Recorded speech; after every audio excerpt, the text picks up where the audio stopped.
இன்றைக்கி நம்ம beetroot soup தான் பார்க்க போகிறோம். இதுக்கு வந்து நம்ம பீட்ரூட் பவுடர் அண்ட் ஜூஸ் வச்சு தான் நம்ம பண்ண போகிறோம்.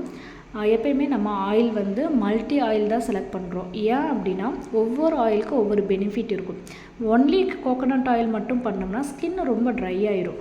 அதே வந்து நம்ம ஆலிவ் ஆயில், பாம் ஆயில் இந்த மாதிரி யூஸ் பண்ணும்போது ஸ்கின் வந்து நல்ல மாய்ஸ்சர் கண்டிஷன்லேயே வச்சுருக்கும். பட்டரும் நல்ல மாய்ஸ்சர் கண்டிஷனில் வைக்கும். பாம் ஆயில் என்ன சோப் நல்லா ஹார்டன் ஆகிறதுக்கு ஈஸியாக வந்து கரையாமல் இருக்கிறதுக்கு ஹெல்ப்ஃபுல்லாக இருக்கும். ஸோ இந்த மாதிரி மல்டி ஆயில்ஸ் வந்து ப்ரிப்பேர் பண்ணுறது குட் சாய்ஸ்னே சொல்லலாம். இப்போ நம்ம பீட்ரூட் சோப் செய்கிறங்காட்டி பீட்ரூட் பவுடர் எடுத்துருக்கோம். இது வந்து எடிபிள் கிரேடு. இதில் வந்து எப்படின்னா நான் 2 ப்ராசஸில் பண்ணலாம். மொத்தமாக பீட்ரூட் பவுடர் வந்து ஆயிலில் ஃபுல்லாக மிக்ஸ் பண்ணலாம். நான் வந்து என்னென்னா ஸ்மால் அமௌண்ட் ஆஃப் ஆயில் எடுத்து அதில் ஃபுல் பவுடரையும் போட்டு நல்லா மிக்ஸ் பண்ணுறோம். பிளெண்டர் இருந்தால் பிளெண்டர் யூஸ் பண்ணிக்கலாம்.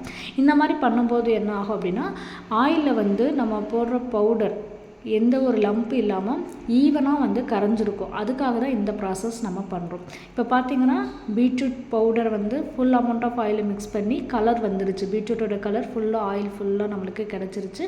பீட்ரூட்டும் நல்லா கரைஞ்சிருச்சு. ஸோ எந்த லம்ப் இல்லை. அடுத்து நம்ம பீட்ரூட் ஜூஸ் தான் ரெடி பண்ணி வச்சுருக்கோம். இந்த பீட்ரூட் ஜூஸை டைரெக்டாக நம்ம யூஸ் பண்ண முடியாது. இது என்ன பண்ணோன்னா ஃப்ரீஸ் பண்ணி ஐஸ் க்யூப்ஸாக மாற்றிட்டு அப்புறம் தான் யூஸ் பண்ண முடியும். அப்போ தான் அதோட பெனிஃபிட் வந்து ஃபுல்லாக நம்மளுக்கு கிடைக்கும். அண்ட் தென் வந்து இதுக்கான டியூரேஷன் டைம் ஒரு 2 to 3 hours வந்து ஃப்ரீஸ் பண்ணுறதுக்கு நம்ம வெயிட் பண்ணி தான் ஆகணும்.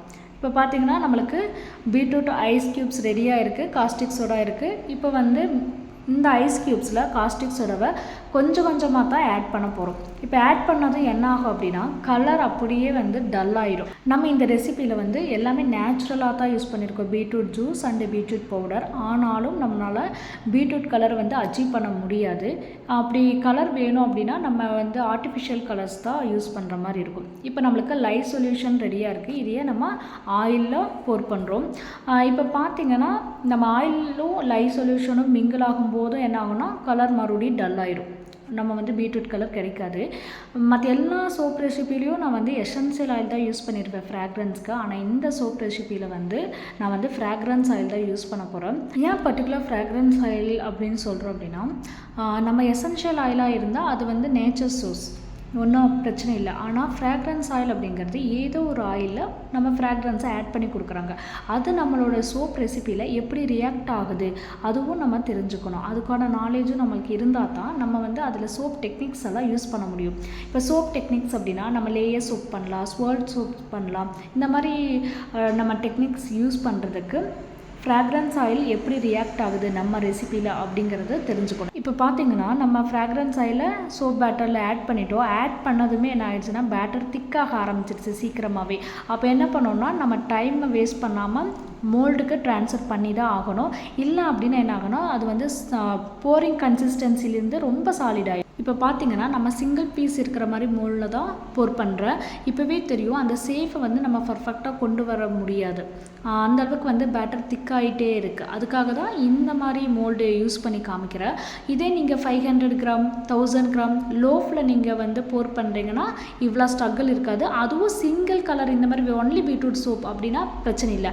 அதில் நீங்கள் லேயர் சோப்பு டெக்னிக்ஸ் எல்லாம் யூஸ் பண்ணுறீங்கன்னா ரொம்ப கஷ்டமாக தான் இருக்கும் அந்த டெக்னிக்ஸ் கொண்டு வரதுக்கு. பர்டிகுலராக நான் ஏன் இந்த வீடியோ மேக் பண்ணேன் அப்படின்னா ஒரு ஃப்ராக்ரன்ஸ் ஆயில் நம்ம எப்படி ஹேண்டில் பண்ணணும், அதே போல் நம்மளால் நேச்சுரல் கலர் எல்லா ரெசிபிலையும் அச்சீவ் பண்ண முடியுமா?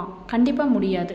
சில ரெசிபி அச்சீவ் பண்ணிடலாம். இந்த மாதிரி பீட்ரூட் ரோஸ் இந்த மாதிரி எடுக்கும்போது கண்டிப்பாக அதோட ரியல் கலர் கொண்டு வர முடியாது. ஆர்டிஃபிஷியல் கலரை ஆட் பண்ணால் மட்டும்தான் ரியல் கலர் கொண்டு வர முடியும். இப்போ பார்த்திங்கன்னா பேலன்ஸ் இருக்கிற பேட்டரை நான் வந்து குட்டி மோல்டில் போர் பண்ணிகிட்டு இருக்கிறேன். ஸ்பேச்சுலால் எடுத்து தான் நான் வந்து அந்த மோல்டுக்கு தகுந்த மாதிரி போட்டிருக்கேன். இது ஏன் காமிக்கிறேன்னா ஃபஸ்ட்டு ஸ்டார்டிங்கில் நம்ம போரிங் கன்சிஸ்டன்சி இருந்துச்சு. ஆனால் அடுத்து வர வர ரொம்ப திக்காக ஆரம்பிச்சிருச்சு. அதே டைம் நான் அலைன் பண்ணிட்டேன். எக்ஸஸாக இருக்கிற சோப்ஸ் எல்லாமே ஸ்கேல் இல்லைன்னா ஸ்பேச்சுலாலே நம்ம வந்து எக்ஸஸாக இருக்கிறதெல்லாம் எடுத்துட்டோம்னா அது அலைன் ஆயிரும். இந்த ரெசிப்பிலேயே நம்மளுக்கு ஒரு ப்ளஸ் பாயிண்ட் இருக்குது. என்ன அப்படின்னா சீக்கிரமாகவே நம்ம டீமோல்ட் பண்ணிடலாம். அந்த அளவுக்கு வந்து என்ன ஆகுனா சோப் ரெடி ஆயிரும். மற்ற சோப் ரெசிபிலெலாம் பார்த்தா 1 day இல்லை 2 டேங்கூட நம்ம வந்து வெயிட் பண்ணி டீமோல்ட் பண்ணுவோம். ஆனால் இது வந்து பேட்டர் சீக்கிரமாக திக்காரங்காட்டி என்ன ஆகிடுச்சு அப்படின்னா டீமோல்ட் பண்ணுறது ப்ராசஸ் வந்து ஒரு 5 to 8 ஹவர்ஸ்லேயே வந்து நம்மளுக்கு ரெடி ஆயிரும், சோப் ரெடி ஆயிரும். இப்போ பார்த்தா நம்ம குட்டி மோல்டில் இருக்க எல்லாத்தையுமே வந்து டீமோல்ட் பண்ணிகிட்டு இருக்கிறோம். இன்னொன்று என்னென்னா நம்ம ஒரு சோப் மோல்டு வந்து நம்ம சிலிக்கானில் செலக்ட் பண்ணும்போது நல்ல ஃப்ளெக்சிபிலிட்டியாக இருக்கான்னு பார்த்து வாங்கணும். அப்போ தான் அன்மோல்ட் பண்ணும்போது நம்மளுக்கு ஈஸியாக இருக்கும். இல்லை குவாலிட்டியாக இருக்குது, நல்லா ஸ்ட்ராங்காக இருக்குது, ஆனால் ஃப்ளெக்சிபிலிட்டி கம்மியாக இருக்குது அப்படிங்கிறப்போ நம்மளுக்கு வந்து மோல்டுலேருந்து நம்ம அன்மோல்ட் பண்ணும்போது கஷ்டமாக இருக்கும். அதுக்காக தான் சொல்கிறது. இப்போ எங்கிட்ட பார்த்தீங்கன்னா பிங்க் கலரில் 6 கியூப்ஸ் இருக்கிற மாதிரி தான் இந்த மோல்டு நான் வாங்கியிருக்கேன்.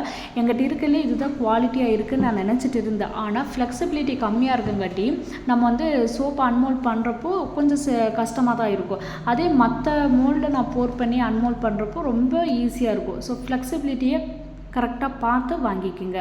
ஸோ இந்த வீடியோவில் நான் வந்து ஒரு 3 விஷயத்தை வந்து நான் கவரப் பண்ணியிருக்கேன். என்ன அப்படின்னா சோப்போட கலர்ஸ் தான். எல்லா சோப்லேயும் கலர்ஸ் நம்ம கொண்டு வர முடியுமா முடியாதா அப்படிங்கிற விஷயம் நம்ம பார்த்துருக்கோம்.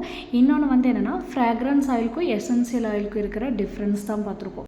உங்கள் சோப் ரெசிப்பியில் நீங்கள் ஃப்ராக்ரன்ஸ் ஆயில் யூஸ் பண்ணுறீங்க அப்படின்னா ஃபஸ்ட்டு 100 கிராமுக்கு மட்டும் நீங்கள் யூஸ் பண்ணி பாருங்கள். அது எப்படி ரியாக்ட் ஆகுதுன்னு தெரிஞ்சுட்டு அதுக்கப்புறம் நீங்கள் வந்து 1 kg 2 kgக்கெல்லாம் வந்து யூஸ் பண்ணுறதா கரெக்டான சாய்ஸாக இருக்கும். அதே போல் இன்னொன்று என்ன அப்படின்னா நம்ம மோல்டு செலெக்ஷன் ரொம்ப இம்பார்ட்டன்ட். அதுவும் நம்ம கரெக்ட் பண்ணிக்கணும். கண்டிப்பாக இந்த வீடியோ பிகினர்ஸ்க்கு வந்து ஹெல்ப்ஃபுல்லாக இருக்குன்னு நம்புகிறேன். தேங்க்யூ.